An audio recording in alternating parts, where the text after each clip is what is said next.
Hello, I am Matt Williamson. Give me a follow on Twitter at Williamson NFL. And I'm recording this before the Sunday Nighter. We have a pretty exciting slate so far in the books. And two topics to discuss quickly here on today's podcast. Break it up into two different conversations. Promised you I'd give you my thoughts on is it Pickett time or not, or stick with Trubisky. So I don't have a real strong take on this, but you know, here's what I see out of Trubisky. There's talent, there's size, strength, speed, but I also wonder if something's missing, as a processor, as a reader of the field.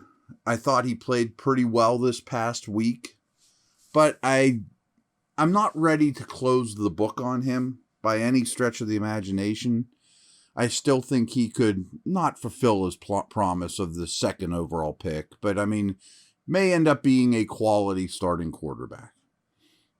I still think he's a bit robotic. I still think he leaves too many plays on the field, misses or doesn't see open receivers. But I also think that Matt Canada's scheme, I'm starting to really question it. I wonder if it sure feels like there are really strong tendencies that other teams know, and that it's way too college-esque. And that's the kind of thing people don't notice, and they just blame the players. And everyone wanted to blame the O-line. I told you last week, I don't think they're the culprit here, and I stand by that. And I think that this last game helped prove my point with that. I think their weapons are borderline elite. So that leaves coach and quarterback. So I think there is an argument for putting Pickett in there right now and seeing if we narrow down the problem to coach and quarterback, which it's not 100%, you know how these things work. And we can figure out if it's the quarterback, if it's the coach, if it's neither, if it's both, if it's a combination of all, which is obviously the case. There's value in that. But is it too early? People I know that go to practice every day say that Trubisky is the better player in practice. And I know everyone watched those preseason games and are super excited about Pickett, and he's a Pitt guy, and trust me, I'm excited about him too. He has exceeded my expectations in that limited amount. But you got to realize the defenses he faced in those games, schematically and talent, are light years different than what he would face Sunday and everything going forward. Now, I'm not a big believer in, boy, they got tough defenses coming up. Don't put them in against those ones. Well, because everyone's going to be harder than what he's used to. It doesn't matter what defense he plays in the NFL, and you can't look at the schedule, in my opinion, and be like, this is the spot you got to put him in because it's going to be real easy for him. Compared to who he played against last year in the preseason, none of it's going to be easy. Now, I am very open to the opinion that he is a better player right now than Trubisky. I'm very open to the idea that this long week and prep time would be a good time to do it. But what I don't know is one thing I just said there is he a better player right now than Trubisky? Again, people that go to practice seem to think no. Coach Tomlin seems to think no. And frankly, this is basically a moot point because unless some grand news comes out tomorrow that I don't see coming, none of this matters because they're not going to do it. And the reason they're not going to do it, folks, is because they're 1-2 and the season isn't shot, contrary to popular belief. And you beat the Jets and you reassess things and Watt comes back and you have new hope. So this franchise is built from the Joe Green era of we try to win every game no matter what the cost. And that has yielded great cultural results. It's not time to say our first round pick isn't going to be as good as what we've played with. So let's put him in anyways because that will help the team next year. That's not what this franchise does. And I know that frustrates people, and we could certainly revisit this every week if you want. But certainly, if and when they're officially eliminated from the postseason, then I think that's easy, unless Trubisky's playing very well and he's not the reason they were eliminated. So I get both sides of this argument, but I also have a hard time with this season means nothing. Do what's best for the team, big picture. Throw Pickett in now, he'll be fine. Because I don't know that he'll be fine. You know, there was a really good study done by Shiokapedia, who now works for The Ringer, and he was at The Athletic at the time. He's an analytics-based guy. And what he found out is quarterbacks that start during their rookie year, you basically get somewhere between the 23rd and 25th best quarterback in the league. Now, I'm sure many of you are saying, you know, Mac Jones was slightly above that last year. Lawrence and Lance were below, and or Fields and Zach Wilson, and, you know, so there's a Dak Prescott here and there, don't get me wrong, but most are well below average players as rookies. And I do think there is value to sitting a year, much like Mahomes did. He played his last game, a meaningless game, and took over when everyone realized it's his time, or what San Francisco was trying to do with Lance. Now, I'm sure some of you are saying, well, isn't Trubisky the 23rd to 25th best quarterback in the league? Yeah, he probably is right now, you know, but there is something to the experience. And I'm not making excuses for the guy, you know. I mean, is the scheme holding him back? Is the scheme hurting the offense? I think so. So again, I don't have a strong stance. I would, if everyone told me, or if I was at practice every day, boy, the kid is better. If I knew that, and I don't think anybody knows that, then I think you clearly make this change, and I would do it right this second. Now, a week from now, after watching Trubisky, I might be like, it's got to be, you know, that's enough. And maybe, or a month from now. But right now, I think I am in favor of holding the line, sticking to the plan, you know, steering the ship together. And I understand the frustration. It's hard to watch. But this past week was better.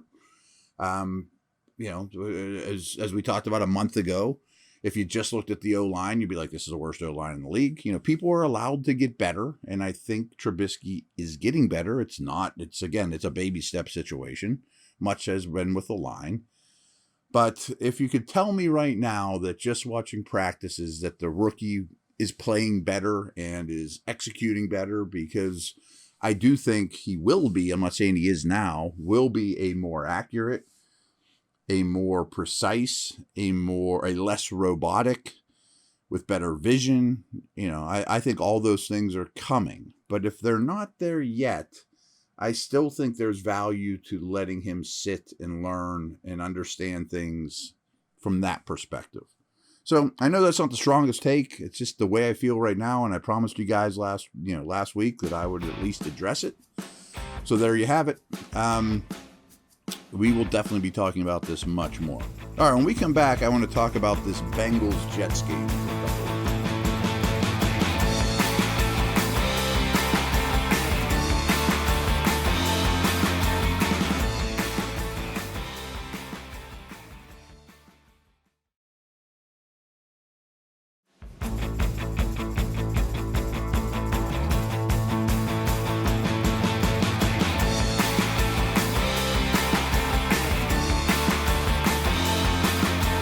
All right, we are back.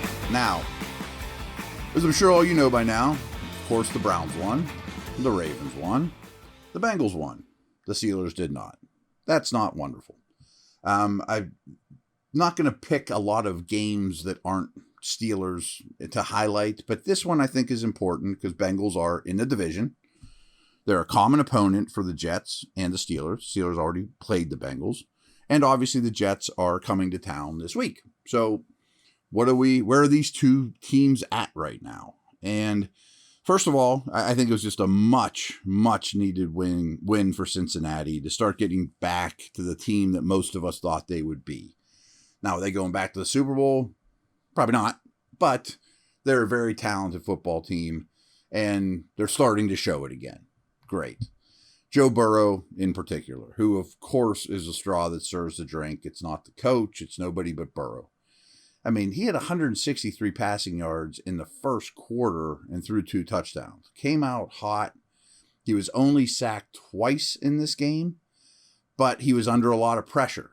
I'm not a huge believer in the stat, quote, pressures, but the Jets did generate a lot of pressures. The Bengals O-line is far from fixed. The Jets can rush the quarterback a little bit. More than a little bit. Quinn Williams is a real force in the middle. They have a deep defensive line. They don't love the blitz, and they still got after Burrow. And this is the next gen stat of the day is Joe Burrow went 5 for 13 for 97 yards and 3 TDs under pressure. However they define under pressure. And that's his first career game with multiple touchdowns when under pressure. But he was still pressured quite a bit, so that's my little tidbit. So the passing game's getting back to where it needs to be. Joe Mixon did nothing against these guys. They shut him down. So if the Steelers are going to beat the Jets, it might be on the arm of Trubisky or Pickett, Tyler Boyd, he had 105 yards here, 4 catches.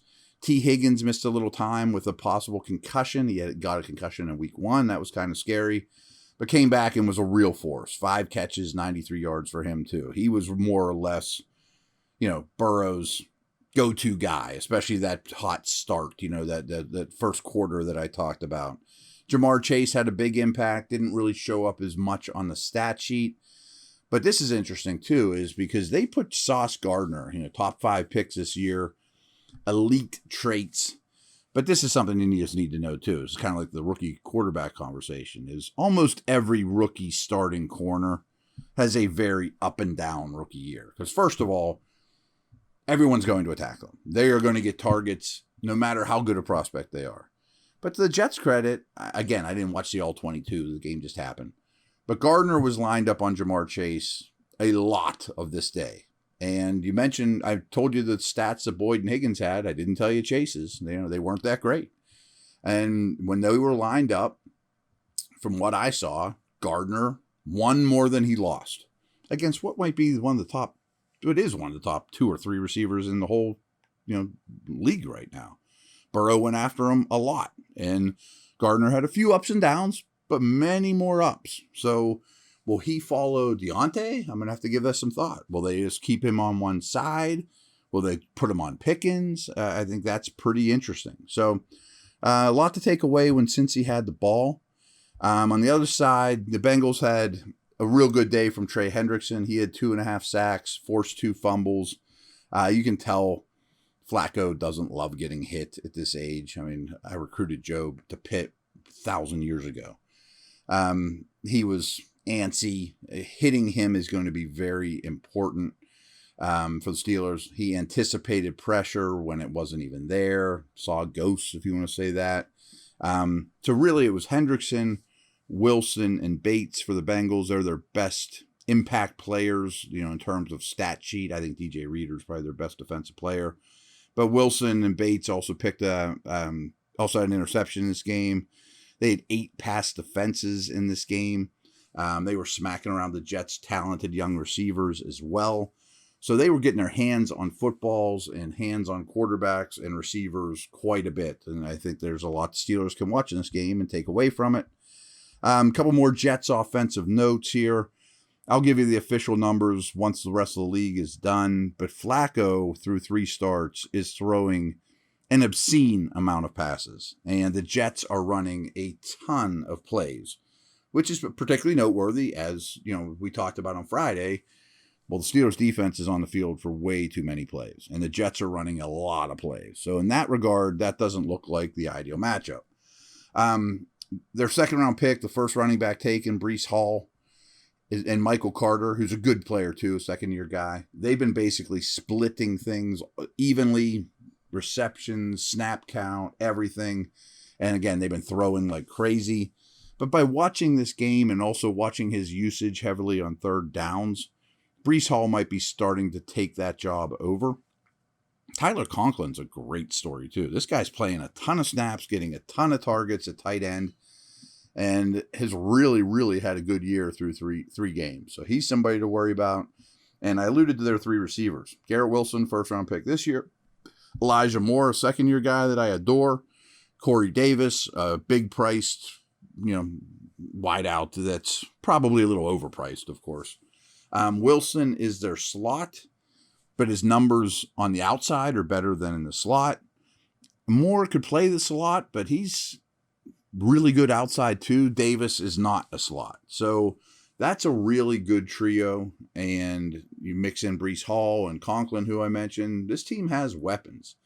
Last little nugget is I'm guessing we will see Zach Wilson next week. I should know this off the top of my head. I don't. I think he is eligible to play. I don't think they ever put him on IR. And Coach Salah has said the second he's ready, he's going to be the guy. Flacco's been decent. I mean, I don't think that they want any sort of quarterback controversy, which kind of leads us to our conversation earlier. They're just going to trust the kid and anoint him, and which is the right thing for that group, to be honest with you. So you might see Zach Wilson, which was really bad last year, but he certainly is talented. And what has he learned? How has he gotten better? And that'll be interesting as well. So that's my takeaway here Sunday night. We will talk tomorrow. Over and out.